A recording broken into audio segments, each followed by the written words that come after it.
गुरुदेव, आज महालय अमावस है। महालय का क्या अर्थ है और इस दिन का क्या महत्व है? देखो कितने लोग इस दुनिया में रहे, वो सब लीन हो गए, ब्रह्मलीन हम कहते हैं ना, ब्रह्मलीन हो गए, शिवैक्य हो गए। जो लय हो चुके हैं, जो अनंत के साथ एक हो चुके हैं, उनकी याद में किया जाता है आज की अमावस्या का उत्सव। महालय अमावस्या के दिन अपने पितरों को याद करते हैं, उनको धन्यवाद देते हैं। तो ये तो हमारे स्रोत है। हम हमेशा सोचते रहते कि हमारा एक स्रोत होना चाहिए। एक स्रोत कैसे, क्यों एक स्रोत होना चाहिए? आपका स्रोत भी अनंत है, जैसे आपके अंतिम लक्ष्य भी अनंत है ना। तो हम जरा पीछे मुड़ के देखो कि तुम तो दो लोगों से तो पैदा हुए, अकेले माता से या पिता से नहीं पैदा हुए।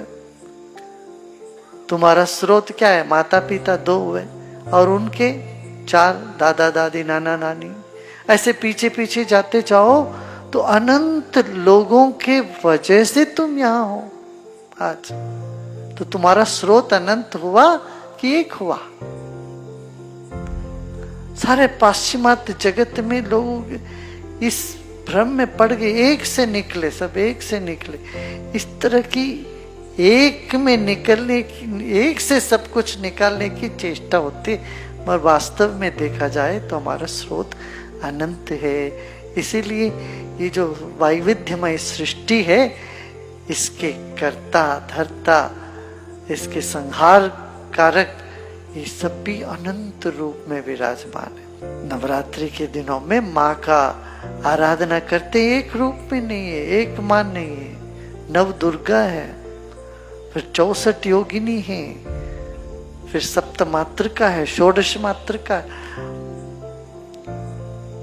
अनंत रूप और अनंत गुण से संपन्न चैतन्य शक्ति है, उसी की आराधना है। और इस आराधना, दैवी आराधना से पहले पितरों का आशीर्वाद चाहिए। पितरों का आराधना करते हैं ताकि पितृ तो तुम जानते हो, कोई ये नहीं कह सकता कि मेरा दादा का दादा नहीं रहे दुनिया में। अभी अब नहीं रहे होंगे, कभी तो रहे। दादा के दादा तो थे, नाना भी थे, नाना के नाना भी थे। इन सब व्यक्तियों के, इन सब आत्माओं के वजह से तो तुम आज यहाँ हो। तो उन सब के प्रति मन में धन्यभागी भाव जागे, कुछ सेवा के काम में लगे। यही तो महालय का उत्सव है। उनको तर्पण देते हैं। तर्पण माने कि आप सब तृप्त हो जाइए, मैं आपके लिए इस दुनिया में ऐसा काम कर बैठूं कि आप प्रसन्न हो जाए। इस भावना से महालय अमावस्या करते हैं। बस कल से फिर नवरात्रि, नवरात्रि में नव दुर्गा की आराधना। ये परंपरा चली आ रही है हजारों सालों से।